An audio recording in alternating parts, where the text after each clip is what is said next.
wabarakatuh. Saya Muhammad Dika Priansa, mahasiswa PPG dalam jabatan batch 2 Win Salatiga, akan membuat video pembelajaran sebagai tugas uji kinerja. 3.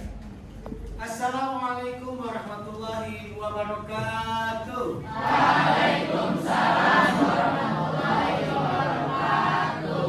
Apa kabar kalian hari ini? Alhamdulillah, luar biasa. Allahu Akbar. Alhamdulillah. Sebelumnya, mari sama-sama kita awali pembelajaran hari ini dengan berdoa. Mudah-mudahan ilmunya menjadi manfaat dan bisa kita amalkan dalam kehidupan sehari-hari. Doa akan dipimpin oleh ketua kelas. Baik teman-teman, sebelum mulai pelajaran, mari kita berdoa bersama. Berdoa dimulai. Bismillahirrahmanirrahim. Raditu billahi rabba wa bil islami dina wa bil muhammadin nabiyya wa rasulah. Rabbi zidni ilma warzuqni fahma. Amin. Memberi salam. Assalamualaikum warahmatullahi wabarakatuh. Waalaikumsalam warahmatullahi wabarakatuh. Selanjutnya, untuk menanamkan rasa cinta kita kepada bangsa Indonesia, kita akan nyanyi bersama lagu nasional Garuda Pancasila. Are you ready? Ready. Jadi, stand up please.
Jadi semangat ya.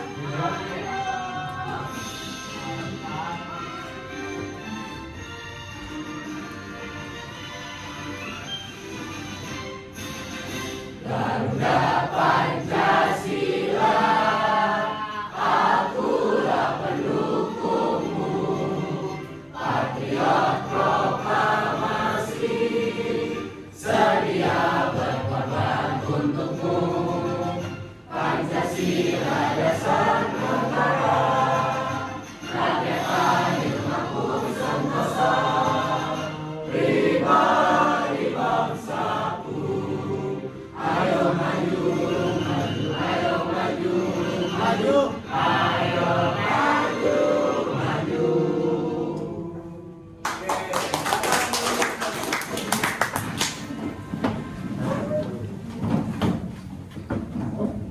Tambah semangat?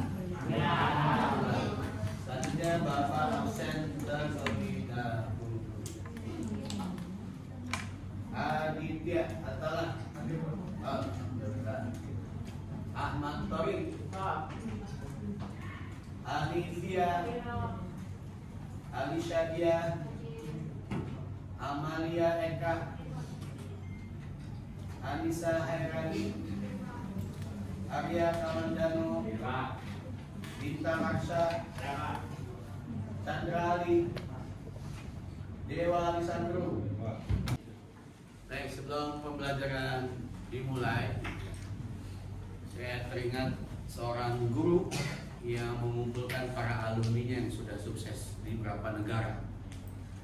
Murid yang pertama dalam satu reuni alumni guru itu ngasih pertanyaan. Silakan kalian cari orang terbaik di negara kalian masing-masing. Nah, selepas reuni alumni itu mereka balik lagi ke negara masing-masing. Ada yang aktivitasnya di Amerika, Eropa, di Timur Tengah.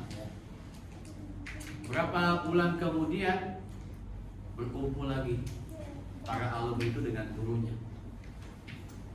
Lalu kembali murid itu pengen menjawab, wahai guru, saya mendapatkan orang terbaik di negeri saya. Siapa? Di negeri saya ada orang yang bisa berjalan di atas air. Wih, tepuk tangan semuanya. Tapi sang guru itu geleng-geleng kepala dan mengatakan, ia tidak lebih baik dari seekor bebek, karena bebek pun bisa berjalan di atas air. Murid yang kedua dari Eropa, saya mendapatkan orang terbaik di negeri saya, guru. Siapa dia? Dia bisa memanjat pohon dengan cepat. Tepuk tangan juga yang lain. Tapi lagi-lagi guru itu geleng-geleng kepala dan mengatakan, ia tidak lebih baik dari seekor tupai, karena tupai pun bisa memanjat pohon dengan cepat. Dan murid yang ketiga coba memberikan jawaban, saya mendapatkan orang terbaik di negeri saya, Timur Tengah, guru. Siapa dia? Dia bisa terbang sangat tinggi. Tapi lagi-lagi guru itu geleng-geleng kepala dan mengatakan, ia tidak lebih baik dari seekor burung, karena burung pun bisa terbang. Semuanya terenyuh, terdiam, sambil kebingungan apa yang dimaksud sang guru. Lalu guru itu mengatakan, khairun nas anfa'uhum linnas. Jadi orang yang terbaik adalah, manusia terbaik adalah yang keberadaannya bermanfaat bagi manusia yang lain. Jadi setiap kita berupaya punya pribadi yang keberadaan kita orang merasakan kebermanfaatan, selamat dari lisan, perbuatan, ya. Jadi orang nyaman bersama kita. Itu ya. Siap jadi orang bermanfaat? Siap bermanfaat di keluarga, di sekolah, dan di masyarakat. Insya Allah akan dirindukan.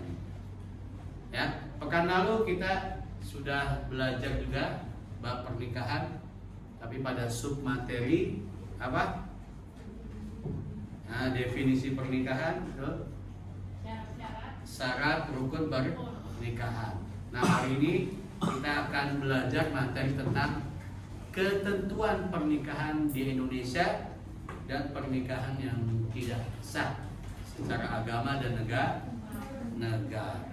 Ya, pembelajaran kita hari ini, ya, satu, tujuan pembelajaran ini siswa mampu, ya, menjelaskan ketentuan pernikahan di Indonesia.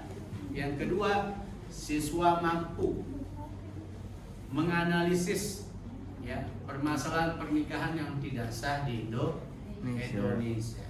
Nanti akan ditayangkan beberapa video, lalu berbagi kelompok untuk diskusi, ya, menyelesaikan masalah, lalu menyampaikan hasil diskusi, lalu memberikan refleksi dan evaluasi hasil belajar.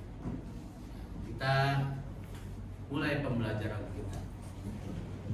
Kompetensi dasar dan indikator serta tujuan pembelajaran pembahasan bab ketentuan pernikahan Indonesia pada hari ini memiliki tujuan satu, ya, menganalisis dan mengevaluasi ketentuan pernikahan dalam Islam. IPK-nya menjelaskan ketentuan pernikahan di Indonesia. Yang kedua, menganalisis pernikahan yang tidak sah. Tujuan pembelajaran, setelah berdiskusi dan mengumpulkan informasi, peserta didik diharapkan mampu menjelaskan ketentuan pernikahan di Indonesia dengan santun.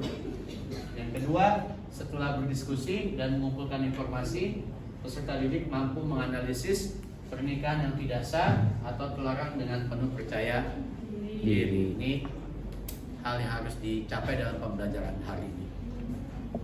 Ya, kita masuk kegiatan inti kita. Saya sedang tayangan video, ya, sebagai fenomena pernikahan di Indonesia. Nanti tolong diamati, ya, dilihat, dicermati sebagai asosiasi permasalahan yang terjadi di tengah-tengah kehidupan kita. Selamat menyaksikan. Menjadi perbincangan hal-hal sepele jika menyangkut artis maka menjadi ramai. Salah satu tema yang selalu tak ada habisnya dibicarakan contohnya adalah pernikahan berbeda agama.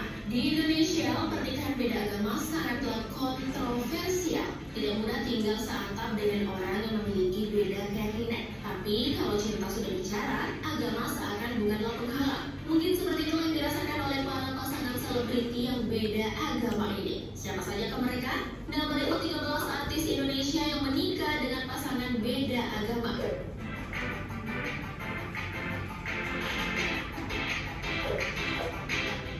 Namun sebelum berlanjut, tekan tombol subscribe-nya dulu ya. Dan aktifkan lonceng notifikasimu agar bersama kita terus berbagi info menarik dari update.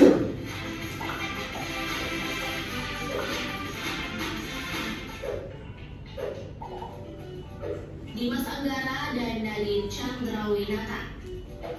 Dimas yang menganut agama Islam, sedangkan Nadine yang Katolik tidak menghalangi mereka untuk bersama. Keduanya melangsungkan pernikahan di Bhutan, Nepal pada tanggal 5 Mei 2018 lalu. Dimas Anggara dan Nadine Chandrawinata kala itu menggelar acara pernikahan secara tertutup. Pernikahan dan resepsi Dimas Anggara dan Nadine Chandrawinata pun hanya dihadiri oleh keluarga inti dan para sahabat saja. 2 tahun berlalu, rumah tangga mereka mesra dengan tetap bertahan pada agama masing-masing. Dimas menemani Nadine saat Natal, begitu juga Nadine menemani Dimas saat Lebaran.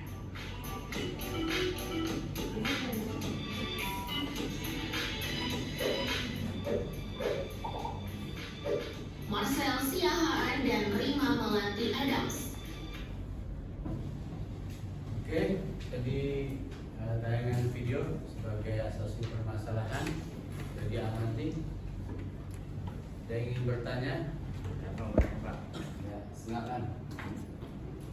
Pak, itu untuk yang pernikahan beda agama, hukumnya apa ya Pak?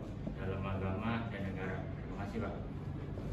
Ya, pernikahan beda agama yang terjadi di negeri kita, satu, ya, memang bertentangan dengan Undang-Undang Pernikahan Nomor 1 Tahun 1974 bahwa pernikahan itu harus dilakukan sama sesuai dengan keyakinannya.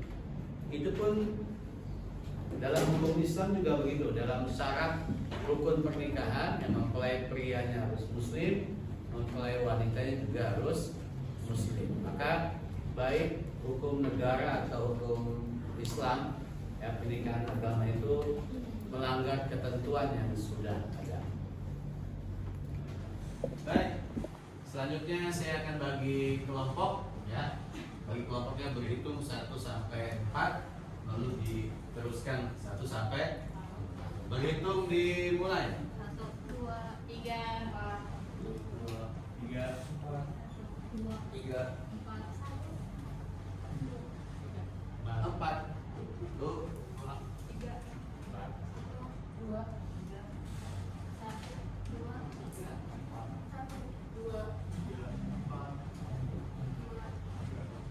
Ya, silakan angka 1 bertemu dengan angka 1, angka 2 bertemu dengan angka 2, dan seterusnya. Didesain mejanya untuk berdiskusi, menggali informasi dari permasalahan yang ada. Silakan. Oke. Berkelompok, silakan berdiskusi, menggali informasi tadi tentang permasalahan pernikahan, ya, melanggar ketentuan secara undang-undang dan hukum Islam. Boleh lewat buku, boleh lewat internet. Nah, silakan berdiskusi melalui lembar kerja peserta didik secara online yang saya sudah share di grup WA lewat aplikasi Linky. Nah, silakan berdiskusi.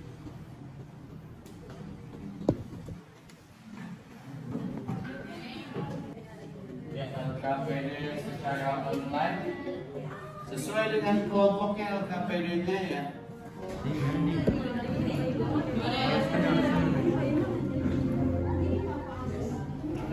Kira-kira tuh permasalahan pernikahan apa ya yang sekarang lagi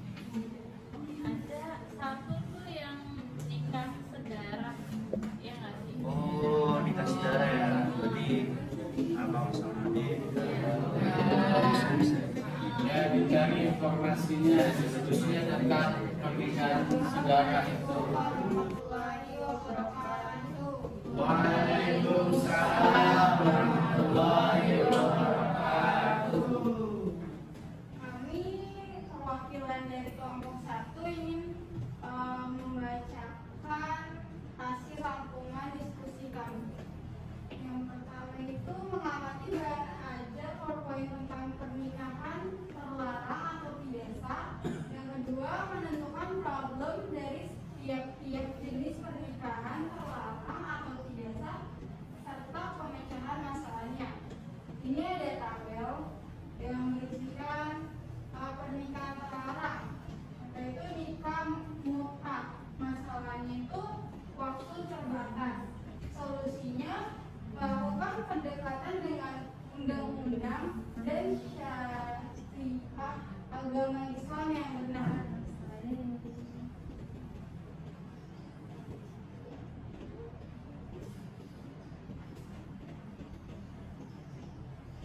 Yang ketiga ada mengevaluasi dan mengkritisi terkait pernikahan terlarang, kemudian mempresentasikan di depan. Pernikahan mutlak itu kan sangatlah tidak sesuai dengan ajaran Islam, di mana dalam Islam melakukan pernikahan bertujuan untuk melanggengkan hubungan yang baik dan harmonis. Sedangkan jika nikah dibatasi waktunya, kerugian atau adanya kezaliman termaksud hukum nikah menjadi haram. Sekian dari itu aja diskusi dari kelompok kami. Wassalamualaikum warahmatullahi wabarakatuh. Assalamualaikum warahmatullahi wabarakatuh. Waalaikumsalam warahmatullahi wabarakatuh. Kami di kelompok 2 akan mempresentasikan yang kami diskusikan. Yang pertama yaitu pilihan larang itu nikah beda agama. Masalahnya yaitu melanggar ketentuan UU nomor 1 Undang nomor 1 dan syariat Islam. Solusinya melakukan pendekatan serta penyuluhan dengan undang-undang dan syariat agama Islam yang benar.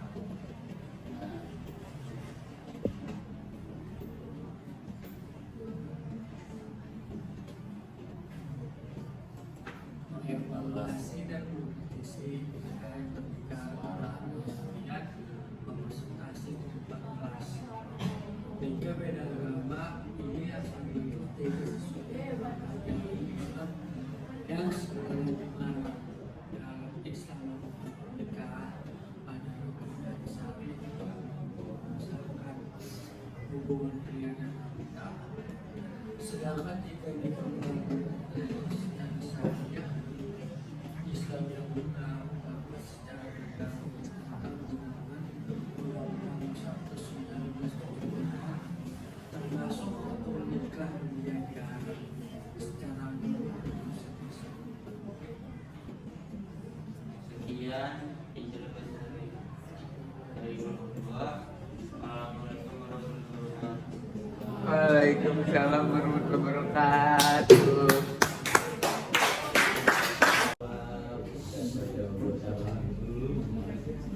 Assalamualaikum warahmatullahi wabarakatuh. Waalaikumsalam warahmatullahi wabarakatuh. Perkenalkan kami dari perwakilan kelompok 2, saya Alifiananda Purwanto. Kelompok 3, maaf, saya Alifiananda Purwanto. Saya Bintang Sempat Manaba. Kali ini kita akan mempresentasikan hasil diskusi kita terkait problem pernikahan terlarang. Nah, di sini kita ambil satu topik pernikahan terlarang, yaitu pernikahan sedara atau biasa disebut pernikahan incest. Masalahnya itu bisa menyebabkan terjadinya kerusakan secara fisik atau biologis, serta melanggar ketentuan Undang-Undang Nomor 1 Tahun 1974 dan Syariat Islam. Terus solusi penyelesaian masalah pernikahan sedara yaitu melakukan pendekatan serta penyuluhan dengan undang-undang dan syariah agama Islam yang benar, serta dampak buruk secara kesehatan.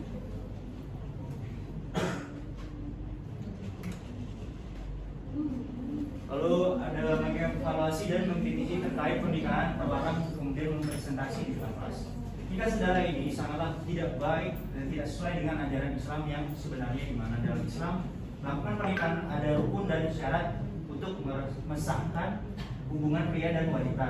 Sedangkan jika nikah melanggar ketentuan secara syariat Islam yang benar, bahkan secara negara bertentangan dengan Undang-Undang Nomor 1 Tahun 1974, termasuk hukum nikah menjadi haram secara agama dan konstitusi. Dalam undang-undang pernikahan menyatukan secara lahir yang berbeda, yang bukan kategori mahram, Quran surah An-Nisa ayat 23. Sekian dari kami terkait pernikahan terlarang dalam Islam dan agama. Apabila ada kesalahan, kurang lebihnya mohon maaf. Wassalamualaikum warahmatullahi wabarakatuh. Assalamualaikum warahmatullahi wabarakatuh. Perkenalkan, kami dari perwakilan kelompok 4 akan mempresentasikan tentang pernikahan terlarang atau tidak sah. Saya Ditya Talmaulana. Nama saya Esterik. Jadi di sini ada pernikahan terlarang. Contohnya ada nikah sama jenis. Masalah yang terjadi yaitu terjadinya kerusakan secara fisik atau biologis, melanggar ketentuan Undang-Undang Nomor 1 Tahun 1974 dan Syariat Islam. Lalu solusinya ada melakukan pendekatan serta penyuluhan dengan undang-undang dan syariat agama Islam yang benar serta dampak buruk secara kesehatan, dan mengkampanyekan di media sosial dalam bentuk poster, artikel, atau video. 3. Mengevaluasi dan mengkritisi terkait pernikahan terlarang, kemudian mempresentasikan di depan kelas. Nikah sesama jenis ini sangatlah tidak sesuai dengan ajaran Islam yang sebenarnya, di mana dalam Islam melakukan pernikahan ada rukun dan syarat untuk mensahkan hubungan pria dan wanita, jelas kelamin yang berbeda, dan tujuan memperoleh keturunan. Bagaimana bisa nikah sesama jenis mendapatkan keturunan, sedangkan jika nikah melanggar ketentuan secara syariah Islam yang benar, bahkan secara negara bertentangan dengan UU Nomor 1 di tahun 1974, termasuk hukum nikah menjadi haram secara agama dan konstitusi. Dalam UU dan syariah agama tersebut hanya ada istilah laki menikah dengan wanita, termasuk perbuatan melampaui batas dalam Al-Quran. Jadi ini ada surat dari ada surat Al-Mu'minun ayat 5-7 yang artinya, dan orang-orang yang menjaga kemaluannya kecuali terhadap istri-istri mereka atau budak yang mereka miliki, maka sesungguhnya mereka dalam hal ini tiada tercela. Barang siapa mencari yang dibalik itu, maka mereka itulah orang-orang yang melampaui batas. Jadi kita ada sesi tanya jawab. Ada yang ingin bertanya? Saya mau tanya. Saya Ningara Amanda dari kelompok 1 yang menanya kepada kelompok 4. Pertanyaannya adalah, apakah pernikahan dini termasuk ke dalam pernikahan terlarang menurut agama dan negara? Sekian, terima kasih. Nah, jadi saya izin menjawab pertanyaan dari Anissa Herani. Jadi kalau pernikahan dini itu bertentangan dengan Undang-Undang Nomor 1 Tahun 1974 yang dimana negara mengatur batas usia pernikahan itu adalah 21 tahun. Dan jika dalam Islam syarat pernikahan itu ada usia akil balik atau sudah dewasa. Sekian dari kelompok kami, kurang lebihnya mohon maaf. Wassalamualaikum warahmatullahi wabarakatuh. Undang-undang akad nikah, ya, Undang-Undang Nomor 1 Tahun 1974 Pasal 12 terutama dilakukan menurut hukum masing-masing agama dan kepercayaannya. Yang kedua, dilakukan di depan petugas pencatat kantor urusan agama dalam hal ini. Yang ketiga, dihadiri oleh 2 orang saksi. Nah, dalam undang-undang pernikahan tersebut juga dan peraturan pemerintah tentang pencatatan perkawinan, keduanya harus Islam. Ya, ini keputusan Menteri Agama nomor 154/91 pasal 40C dan 44. Yang kedua, sudah sampai umur 21 tahun. Ya, tadi permasalahan pernikahan usia dini. 3, tidak dipaksa, tidak boleh ada paksaan. Yang keempat, tidak ada halangan nikah antara kedua calon, baik laki-laki maupun perempuan, dalam undang-undang yang sama di pasal 8 dan 11 ya.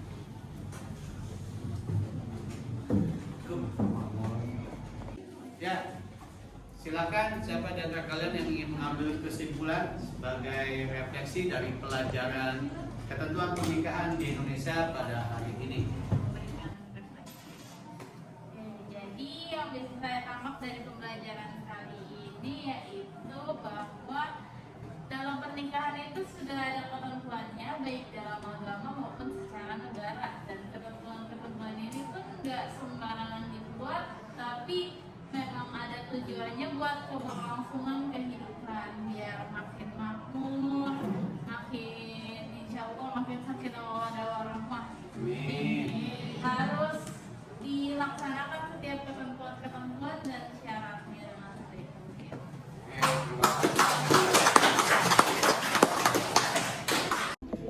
Ya, selanjutnya kita akan evaluasi hasil pembelajaran. Silakan mengerjakan soal tes evaluasi tentang pernikahan bab hari ini dengan aplikasi Quizizz. Silakan join my Quizizz dengan kodenya. Silakan bergabung.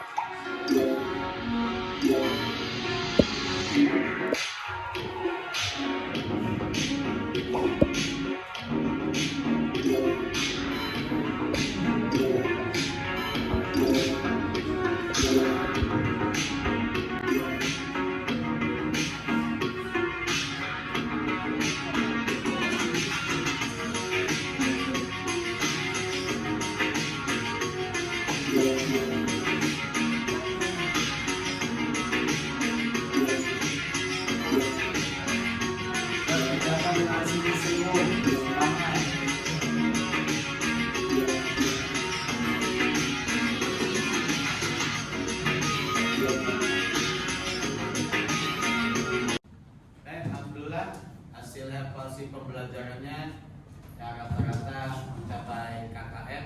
Terima kasih, tetap belajar sungguh-sungguh. Nah, rencana pekan depan adalah ada tugas gitu ya, untuk membuat PowerPoint tentang tata cara pernikahan. Jadi pekan depan kita akan simulasikan tata cara pernikahan dalam Islam. Mudah-mudahan hari ini menjadi hari yang bermanfaat berkah untuk kita Semua. Tetap semangat. Yang lebih berkahnya ditutup dengan doa, akan dipimpin oleh ketua kelas. Dipersilakan. Baik, sebelum mengakhiri pelajaran, mari kita berdoa bersama. Doa dimulai. Bismillahirrahmanirrahim. Subhanakallahumma wa bihamdika asyhadu an la ilaha illa anta astaghfiruka wa atubu ilaik. Amin. Beri salam. Assalamualaikum warahmatullahi wabarakatuh. Waalaikumsalam warahmatullahi wabarakatuh. See you. Assalamualaikum warahmatullahi wabarakatuh. Alhamdulillahirabbil alamin wassalatu wassalamu ala asyrofil anbiya'i wal mursalin wa ala alihi washabihi ajmain. Alhamdulillah, demikianlah video pembelajaran yang saya buat sebagai tugas memenuhi unjuk kinerja pada pendidikan profesi guru batch 2 dalam jabatan LPTK UIN Salatiga tahun 2022. Semoga menjadi berkah dan manfaat. Terima kasih.